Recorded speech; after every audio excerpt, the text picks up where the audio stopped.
గురుదేవ అనేక జన్మ సంప్రాప్త కర్మబంధ విదాహిని ఆత్మజ్ఞాన ప్రదానేన తస్మై శ్రీ గురవే నమః. అనంత జ్ఞాన ప్రదాతైన గురుదేవుల పాద పద్మాలకు నమస్కరిస్తూ, అమ్మగారి పాద పద్మాలకు నమస్కరిస్తూ రమణారెడ్డి గురుదేవ, మీరు నిజంగా మమ్మల్ని ఇంటిలో కూర్చోబెట్టి ఏ కష్టము లేకుండా, ఎక్కడికి పరిగెత్తే ప్రయాణం లేకుండా ఉన్న చోటనే ఈ బ్రహ్మ విద్యను, ఆత్మ విద్యను, స్వరూప జ్ఞానాన్ని 3.5 సంవత్సరముగా రెస్ట్లెస్గా మీరు చెప్తున్నారు గురుదేవ్. మేమంతా ప్రేయర్ టు జూముకు ముందు ఎలా ఉన్నామో నాకైతే గురుదేవ ఒక డెబిట్ క్రెడిట్ తప్పితే ఇంకేం తెలియదు గురుదేవ్. నిజం, ఇది వాస్తవం. జూమ్ తరువాత మేము ఎలా ఎదిగాము అనేది దానికి మాటలు లేదు. ఈ ఆత్మజ్ఞానము ఎంత సూక్ష్మాతి సూక్ష్మమో చెప్పలేము గురుదేవ. అటువంటిది మీరు మీ దృష్టాంతాలతో ఒక లైవ్ చూపిస్తారు గురుదేవ. ఒక లైవే చూపించేస్తారు. సూక్ష్మమైనా కూడా ఒక లైవ్ చూపిస్తారు. ఇప్పుడు బ్రహ్మసూత్రాలలో అసలు బ్రహ్మసూత్రాలు మేము నేర్చుకోగలమా, మేము అర్థం చేసుకోగలమా అనే పరిస్థితిలో ఉన్నాం. అటువంటిది మాకు ఏది కావాలో, ఏ అధ్యాయం వీళ్ళకి సూటబుల్, వీళ్ళు ఏ స్థాయిలో ఉన్నారు, ఏది అర్థం చేసుకోగలరు, ఏ యజ్ఞం మొదలు పెట్టాలా, ఏది ఫస్ట్ చెప్పాలా, మీ వరుస క్రమం ఉంది చూడండి గురుదేవ. 3.5 సంవత్సరములుగా ఈరోజు ఈ స్థాయిలో ఉన్నాం గురుదేవ. మీరు మోక్షము అందుకోవాలి అని అంటే నిర్గుణోపాసన ఏం చెప్తారంటే, ఉన్న చోటనే ఉన్న ఫలంగా ఏ కష్టం లేకుండా ఆత్మనిష్టలో ఉంటే మోక్షం అని అంటారు గురుదేవ. ఆ మాదిరి మమ్మల్ని ఇంట్లో కూర్చోబెట్టి ఏ కష్టము లేకుండా అదే విద్యను మీరు మాకు బోధిస్తారు. ఇప్పుడు బ్రహ్మసూత్రాలు గురుదేవ 3వ అధ్యాయం సాధనాధ్యాయం, దాన్నే మీరు పరిచయం ఎంత చక్కగా చేశారు అని అంటే, అబ్బా బ్రహ్మసూత్రాలు మనకు అర్థమైపోతుంది గురుదేవుల దగ్గర. ఆ సాధనాధ్యాయంలో కూడా 4 పదాలు ఉంది. అసలు బ్రహ్మసూత్రాలు ప్రస్థానత్రయంలో ఒకటి. ప్రస్థానత్రయము అని అంటే ఉపనిషత్తులు, బ్రహ్మసూత్రాలు, భగవద్గీత. ఉపనిషత్తులు శృతి ప్రస్థానం. అది ఎవరికి అంటే పరిపక్వ దశలో ఉన్న వారికి, పరిపక్వ స్థితిలో ఉన్న వారికి అక్కడ వచ్చి శ్రవణం. బ్రహ్మసూత్రాలు తర్క ప్రస్థానం. అది ఎవరికి అంటే జిజ్ఞాసుడికి, అక్కడ మననం. భగవద్గీత స్మృతి ప్రస్థానం.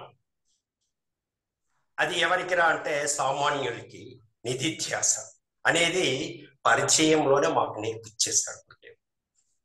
అక్కడ బ్రహ్మసూత్రాలు చెప్పతే అదాతో బ్రహ్మ జిజ్ఞాస చెప్పకుండా సూత్రంలోకి ప్రవేశించలేమని కూడా చెప్పాడు. అదాతో బ్రహ్మ జిజ్ఞాస అనే విషయాన్ని, ఆ పరిచయాన్ని ఎంత బాగా నేర్పించారు అని అంటే మరవలేము గురుదేవ. నిజంగా అసలు బ్రహ్మ జిజ్ఞాస ఎందుకు కలగాలి? కర్మల ద్వారా సంపాదించే వస్తు ప్రయోజనాలు క్షీణించేవి. పుణ్యకర్మల ద్వారా సంపాదించే పుణ్యాలు కూడా క్షయమైపోయేవి. కాబట్టి రెండు పోయేవే. ఈ రెండు పోనటువంటిది ఒకటి ఉంది, అదే బ్రహ్మ జిజ్ఞాస అనేది అతాతో బ్రహ్మ జిజ్ఞాసలో నేర్పించారు. అక్కడ కూడా ఆ సాధనాధ్యాయంలో ఉన్న 4 పాదాలు, అక్కడ మొదటి పాదంలో స్వర్గలోకానికి ఎలా వెళ్తాడు జీవుడు, ప్రయాణం, అక్కడ స్వర్గలోకానికి ఎలా వెళ్తాడు లేదా నరకలోకానికి ఎలా వెళ్తాడు మొదటి పాదం. రెండవ పాదం తత్వమసి మహావాక్య విచారణ. మూడవ పాదంలో ఉపాసన, అనేక ఉపాసనలు ఉన్నాయి. అది మనకంతా సాధ్యమయ్యే విషయమే కాదు ఉపాసనలు. 4వ పాదంలో ముక్తిని గురించి చక్కగా అక్కడ వివరించారు. ముక్తికి ఉపాయం, యాక్చువల్గా చెప్పాలంటే ముక్తికి ఉపాయం అలా చెప్పుకొని వచ్చారు. ఇప్పుడు ఫలాధ్యాయం, అక్కడ ముక్తికి ఉపాయం దొరికింది. సరే, అన్ని సాధనలు చేసిన తరువాత ఆ ఫలం అనుభవించాలి. ఆ ఫలం అనుభవించాలంటే ఫలాధ్యాయం తెలుసుకోవాలి అనేసి నేర్పించారు. ఇక్కడ కూడా 4 పాదాలు ఉన్నాయి. అవి వచ్చి మొదటి పాదమేమో 4 పాదాలు ఉన్నాయి. మొత్తమే ముక్తికి కారణాలు ఇక్కడ. ముక్తి, క్రమముక్తి, జీవన్ముక్తి, విదేహముక్తి 3 పాదాలు కవర్ అయింది. ఇంకొకటి ఉత్క్రాంతి. సరే గురుదేవ, ఇప్పుడు మొదట జీవన్ముక్తి. ఈ జీవన్ముక్తిని ఎంత బాగా అసలు అర్థం కాలేదు అనే దానికి ఇక్కడ నిర్వచనమే లేదు గురుదేవ.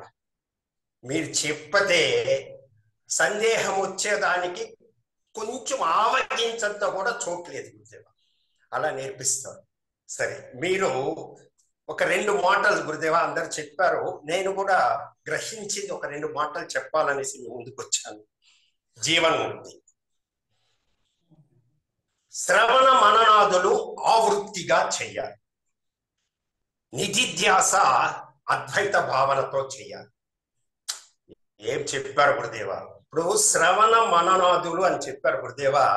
మీరు ఎన్నోసార్లు మాకు కోట్ చేశారు శ్రవణ భాగ్యం. ఈ శ్రవణ భాగ్యాన్ని అసలుకి దేనికి లేదు భాగ్యము అనేది ఎన్నోసార్లు నిర్వచించారు. అసలు భగవద్గీతలో ఒక చోట మీరు చెప్పేటప్పుడు ఈ శ్రవణాన్ని గురించి ఒక విషయాన్ని పదే పదే చెప్తే దోషం ఉంది. ఒక ఆధ్యాత్మిక జ్ఞానానికి సంబంధించిన విషయమైతే లేదా స్వరూప జ్ఞానానికి సంబంధించిన విషయమైతే 1,00,000 సార్లు చెప్పినా కూడా దోషం ఉంటుంది, క్రొత్తగా ఉంటుంది. ఈ విషయాన్ని మీరు పునరుక్తి దోషం అనేసి నేర్పించారు. పునరుక్తి దోషం లేదు ఆధ్యాత్మిక జ్ఞానానికి. ఒక్క ఆధ్యాత్మిక జ్ఞానానికి మాత్రమే పునరుక్తి దోషం లేదు. కాబట్టి శ్రవణానికి శ్రవణ భాగ్యం, మిగతా వాటికి దోషం ఉంది. అదే మాదిరి చాలా చెప్పారులేండి, ప్రత్యవాయ దోషం అని, అభిక్రమణ నాశనం అని అక్కడ చెప్పుకొని వచ్చారు. ఇప్పుడు అది అవసరం లేదు. అదే మాదిరి గురుదేవ, శ్రవణ నేను అన్నప్పుడు ఉపాధులతో కూడిన ఆత్మను కాదు, ఉపాధులు వదిలిన ఆత్మను అని గ్రహించగలగాలి. ఆత్మను వేరు చేయాలి. దేని నుండి వేరు చేయాలి? దేనితో కలిసి ఉందో దాని నుంచి వేరు చేయాలి. అదే ఉపాధి రహిత ఆత్మ అని తెలియచేశాడు.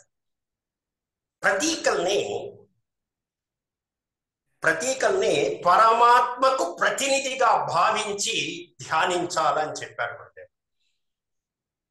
అదే మాదిరి మనస్సును బ్రహ్మస్థాయికి కొనిపోవాలి, కానీ బ్రహ్మాన్ని మనస్సు స్థాయికి తీసుకురావాలి. అల్పమైన దాని నుండి అధికమైన దానిని గ్రహించాలి. మీ దృష్టాంతాలు దీనికి వర్ణనాతీతం గురుదేవ. నిజంగా నాకు ఒక కష్టం వచ్చింది అనుకోండి, దాని ఏదో ఒక మహాత్ముడో లేదో ఒక సామాన్య మానవుడు దాన్ని తీర్చేశాడు అనుకోండి, అబ్బా దేవుడు మాదిరి చేశావు, ఎలా ఈ కష్టం తీరిపోయింది అంటే, సామాన్య మానవుడు దేవుడితో కంపేర్ చేస్తా ఉంటాను. అల్పమైన దానిలో అధికమైన దానిని చూడాలనేది ఎంత బాగా నేర్పించారంటే దానికి అదే గురుదేవ మీరు దృష్టాంతాల దగ్గర లైవ్ చూపిస్తారు. అది ఇకపోతే గురుదేవ అచలం మనకి 12వ అధ్యాయంలో కూడా మీరు మాకు అచలాన్ని గురించి నేర్పించారు. కానీ అచలానికి డెఫినిషన్ కరెక్ట్గా కుదిరిపోయింది గురుదేవ. ఇక్కడ మీరు ఏం చెప్పారంటే అచలము అంటే కొండ అనేసినారు గురుదేవ, కదలనిది. అంతటితో ఆగలేదు గురుదేవ. అరుణాచలం, సింహాచలం ఏమి చెప్తారు గురుదేవ మీరు డెఫినిషన్. మళ్ళీ అసలు నిశ్చలానికి డెఫినిషన్ తెలియదు గురుదేవ. నిశ్చలం అంటే ఏదో నీవు ఉండడము, అది మనం కూర్చోవడము, ఏది మనస్సు పోకుండా ఉండడము అనుకునేవాడు. నిశ్చలానికి నిర్వచనము, నిశ్చలము అంటే కదులుతున్న దానిని నిలపగలిగితే నిశ్చలం. శరీరం కదిలితే మనస్సు కదులుతుంది. మనస్సును నిలిపితే శరీరం నిలిచిపోతుంది. అసలు అదే గురుదేవ మీరు లైవ్ చూపిస్తారు. ఎన్నో దృష్టాంతాలు. అస్సలు ఏదైనా మనస్సుకు కొంచెము ప్రయాసం వచ్చింది అనుకోండి, ఏదైనా కొంచెం మనస్సు కొంచెం బాధపడతా ఉంది అని అనుకోండి, మీ నోట్స్ రాసుకొని ఉంటాను, అది ఎత్తిగా తిరగేసినానంటే నేను ఎక్కడికో వెళ్ళిపోతాను. అదే మాదిరి పాప పుణ్యాలు రెండు జీవుని అంటుకొనే ఉంటాయి, కానీ ఆత్మను అంటుకో. ఇంకా గురుదేవ ఈ జీవన్ముక్తి గురించి చెప్పే పాదంలోనే కంప్లీట్ కర్మ సిద్ధాంతాన్ని రివ్యూ చేసేసారు. కర్మ సిద్ధాంతం ఎవరు వినలేదో ఇక్కడ కొత్తగా ఉన్న వారికి ఇది ఒక అద్భుతమైన యజ్ఞం అండి. కర్మ సిద్ధాంతాన్ని మ్యాక్సిమం రివ్యూ చేసేసారు గురుదేవ. ఒక్కొక్కటి మాకు సింహావలోకనం అవుతా ఉంది. అంతేకాదు గురుదేవ, క్రొత్తగా కూడా ఉంది. ఇప్పుడు కర్మ సిద్ధాంతంలో ప్రారబ్ధ కర్మలు మీరు ఏం చెప్తారండి? ప్రారబ్ధ కర్మలు విడిచిపెట్టిన బాణం, వదిలేసిన బాణాన్ని ఏమి చేయలేము. మరి దాని వివరణ ఎలా ఇస్తారు తెలుసా అండి? వదిలేసిన బాణాన్ని ఏమీ చేయలేం, అది ప్రక్కకు తప్పించలేం, వెనక్కు తీసుకోలేం. విడిచిపెట్టిన బాణం. ఆగామి కర్మలు ఎక్కుపెట్టిన బాణం, దీనిని మార్చుకోవచ్చు. దీనికి ఒక వివరణ. సంచిత కర్మలు అంబుల పొదిలో ఉన్న బాణాలు, వాటిని ఏమీ చేయలేము కాబట్టి దానిని జ్ఞానంతో తప్ప. దీన్ని ఇంకా మా స్థాయికి దిగొచ్చి ఎట్లా చెప్తారంటే, ప్రారబ్ధ కర్మలు చేసినవి అనుభవించాలి, ఆగామి కర్మలు చేస్తున్నవి జాగ్రత్తగా చేయాలి, నిష్కామ కర్మగా చేయాలి. సంచిత కర్మలు చేసినవి కాదు, అనుభవించేది కాదు, జ్ఞానంతో మాత్రమే దగ్ధం చేయాలి. ఒక లైవ్ చూపిస్తారు మీరు. ఏ దృష్టాంతం తీసుకో, ఈ రోజు దృష్టాంతం కూడా ఒక లైవ్ చూపించేశారు. అదే మాదిరి అసలు గురుదేవ నాకు ఈ జీవన్ముక్తి విదేహముక్తికి నిజంగా గురుదేవ నాకు డిఫరెన్స్ అర్థమయ్యేదే లేదు గురుదేవ. నాకు ఉన్న సత్యం ఇదే, జీవన్ముక్తి విదేహముక్తి. అందులో భగవద్గీతలో పరమాత్మే కర్మనైవ హి సంసిద్ధం ఆస్థిత జనకాదయ అని అన్నాడు. అంటే జనకుడు పేరు ఇక్కడ భగవద్గీతలో పరమాత్మనే కోట్ చేశాడే. అప్పుడు జనక మహారాజు, జనక చక్రవర్తి విదేహముక్తుడా లేదు జీవన్ముక్తుడా అనేది ఒక పెద్ద సందేహం కూడా ఉండేది గురుదేవ నాకు. అయితే అక్కడ భగవానుడు ఏం చెప్తారంటే, నువ్వు కర్మానుష్ఠానం చేసి కూడా నువ్వు అర్జున నువ్వు జీవన్ముక్తిని పొందొచ్చు, ముక్తిని పొందొచ్చు అనే విషయాన్ని తీసుకొస్తా. కానీ అసలు భగవద్గీతలో చక్రవర్తులు కానీ మనుషుల పేరు కానీ ఉంది అని అంటే ఒక జనక మహారాజు. ఓకే, 10వ అధ్యాయంలో మునులు ఋషులు వాళ్ళ గురించి చెప్పారు కానివ్వండి, వాళ్ళు చెప్పాలి. ఇక్కడ మాత్రము జనక మహారాజుని చెప్పి అప్పుడు పెద్ద సందేహం ఉంది గురుదేవ్ నాకు. ఎంత బాగా క్లారిటీ వచ్చేసిందంటే జీవన్ముక్తి పైన. జీవన్ముక్తికి విదేహముక్తికి, జీవన్ముక్తికి ప్రారబ్ధ కర్మ శేషం ఉంటే శరీరం అనుభవాలు పొందాల్సిందే. తర్వాత దేహపాతం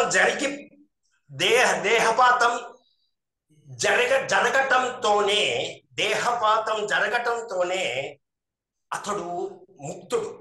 అది విదేహముక్తి. అస్సలు ఈ మాదిరి క్లారిటీ ఎక్కడ దొరకదు గురుదేవ్. మీరు ఎన్ని గ్రంథాలు రెఫర్ చేసి ఉండాలా, మీరు ఎంత కృషి చేసి ఉండాలా. ఈ మాదిరి మాకు ఇంట్లో కూర్చోబెట్టి జ్ఞానాన్ని అందిస్తా ఉన్నారు గురుదేవ్. అది జీవన్ముక్తిని గురించి. క్రమముక్తి వచ్చి ఇది సగుణోపాసకులకి. నిర్గుణ బ్రహ్మవేత్తలకు ఉత్క్రమణం లేదు. ఉత్క్రాంతి అనంటే జీవుడు దేహము నుండి బయటపడే విధానమే ఉత్క్రాంతి. దేవయాన మార్గంలో సగుణ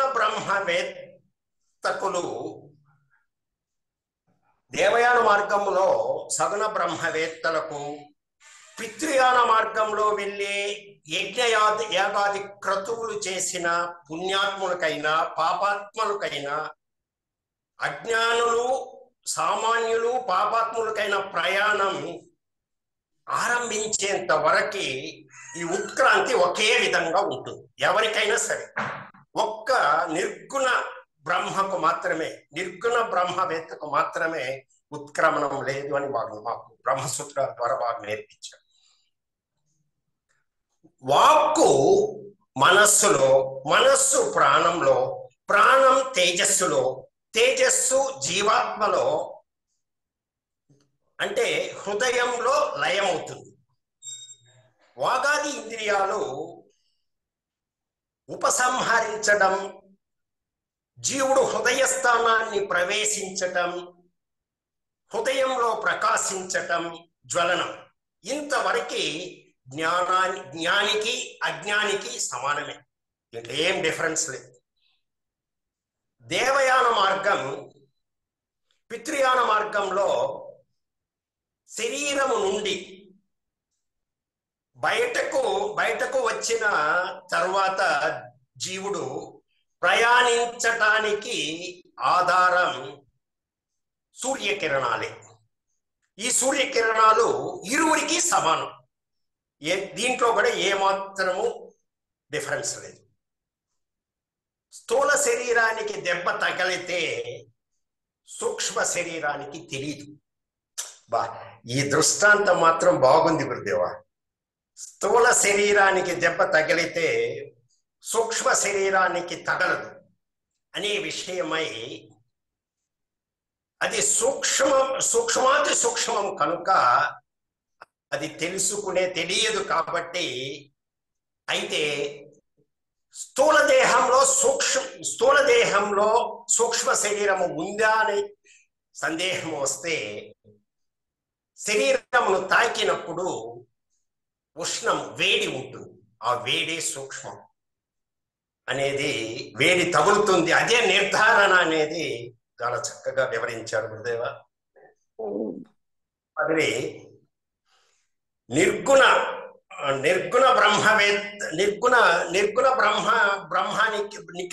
బ్రహ్మం యొక్క వాగాది ఇంద్రియాలు మరణ సమయంలో బ్రహ్మమునందే లయమైపోతుంది. ఒక్క నిర్గుణ బ్రహ్మవేత్తకు మాత్రమే. ఇంకా ఉత్తరాయణం దక్షిణాయనం గురించి, ఉత్తరాయణ అభిమాన దేవత, దక్షిణాయన అభిమాన దేవత అనేసి చెప్పినారు గురుదేవ. ఇటువంటి విషయాలు ఒకటా రెండా విషయాలు గురుదేవ. అసలు ఈ 3.5 సంవత్సరంలో ఒక్కసారి నోట్స్ రాసుకొని ఉండేది ఎత్తి ముందేసుకున్నామంటే మాకే ఊహకు అందలేదు గురుదేవ మీరు అందించిన జ్ఞానం. ఇంతలా నేర్చుకున్నాం మనం ఈ 3.5 ఎంత అదృష్టవంతులమో దీనికి ఏమని చెప్పాలో తెలియదు గురుదేవ. మాకు నిజంగా మీరు అటువంటి జ్ఞానాన్ని మాకు ప్రసాదిస్తున్నారు గురుదేవ. మీ పాదపద్మాలకు నమస్కరిస్తూ, అమ్మగారి పాదపద్మాలకు నమస్కరిస్తూ ధన్యవాదములతో సెలవు. నేనేమి వివరించానో గాని మీరు మాట్లాడిన దాన్ని బట్టి ఓహో ఇంత బాగా వివరించానని ఇప్పుడు నాకు తెలుస్తా ఉంది. ఎందుకంటే మీరు విశ్వరూప ప్రదర్శనం చేశారు. ఇది విశ్వరూప ప్రదర్శనమే. 3.5 సంవత్సరాల నుంచి చెప్పిన విషయం మొత్తాన్ని కూడా సూక్ష్మంగా మొత్తం ఎక్కడ తడబాటు లేకుండా చెప్పటం అనేటువంటిది అది చాలా నభూతో నభవిష్యతి అని చెప్పాలా. చాలా నాకు కూడా ఆశ్చర్యంగా ఉంది. మరి ఇలా ఏదో ఒక్కరోజు చెప్పింది లేకపోతే ఒక నా యజ్ఞంలో చెప్పింది కాకుండా ఇంత మీరు గ్రాస్పింగ్ చేసి గుర్తుపెట్టుకొని దాన్ని మళ్ళీ సరైనటువంటి ప్రజెంటేషన్ ఇవ్వటం అని అంటే చాలా గొప్ప విషయం గురుదేవ. అంతా మీ మహిమ గురుదేవ. నిజంగా అసలు ఇంకొక మాట చెప్పాలి అని అంటే గురుదేవ, ఇప్పుడు అర్జునుడు నష్టో మోహ స్మృతిర్లబ్ధ అనేసి చెప్పింది ఎక్కడ గురుదేవ? యుద్ధ రంగంలో కాదు గురుదేవ, స్థల ప్రభావం. స్థల ప్రభావం. అక్కడ కృష్ణ పరమాత్మ ఉన్నాడు, కురుక్షేత్రంలో అర్జునుడు ఉన్నాడు. కాబట్టి మీరు ఉండే చోటు ఒక స్థల మహాత్మ్యం ఉంది గురుదేవ. మీరు ఉన్న చోటు ఆ స్థల మహాత్మ్యం ఇంత అంత అని చెప్పలేము గురుదేవ. నిజంగా చెప్తా ఉన్నాను నేను, నాకు స్వ అనుభవం.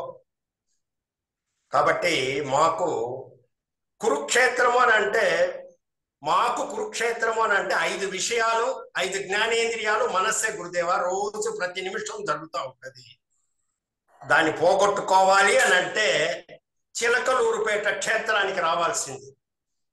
ఇదే సత్యం గురుదేవ. మీ దగ్గర ఒక మహిమ ఉంది, లేకపోతే ఏంది గురుదేవ? 3.5 సంవత్సరం ఇక్కడ కూర్చోబెట్టి మీరు అంటారు కదా మోక్షము అంటే ఉన్న చోటనే ఉన్న ఫలంగా అందుకోవచ్చు అంటే, ఇప్పుడు నేను అంటాను గురుదేవ, చిలకలూరుపేట క్షేత్రానికి వెళ్ళినామంటే ఆత్మజ్ఞానం పూర్తిగా బాగా అందుకోవచ్చు. అంతే. ఇదే ఆడుండే సూక్ష్మమైన విషయం. అంతే. నిజంగా గురుదేవ, మీరే నా మొదటి ప్రియారిటీ, మీరే నాకు 2వ ప్రియారిటీ గురుదేవ, మీరే నాకు 3వ ప్రియారిటీ గురుదేవ. మీ పాదపద్మాలకు నమస్కారం. రైట్.